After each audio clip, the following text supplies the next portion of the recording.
Welcome to the Tech Egg. Don't get scrambled. Enjoy the video. You begin by confirming components and picking a communication bus. Use I2C for easiest wiring because SDA and SCL are shared. Make sure each LCD has a unique address. If using SBI, prepare one CS pin per display and explain why. It isolates data for each module. Once done, wire power rails first, then data lines. Keep grounds common. Make sure pull-up resistors are in place for I2C. This first step gets you into the hardware quickly and safely.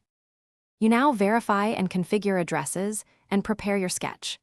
Run an I2C scanner to find each display address so you can avoid conflicts. Change jumpers or solder address pins if duplicates appear. Next, instantiate multiple LCD objects in your code, giving each its address or CS pin.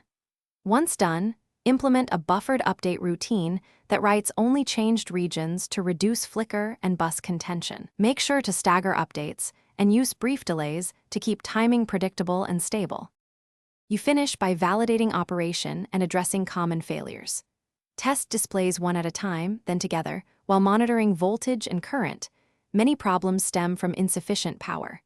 If you see garbled text or overlapping content, make sure each module is initialized with the correct address or CS pin, and that initialization order matches your code.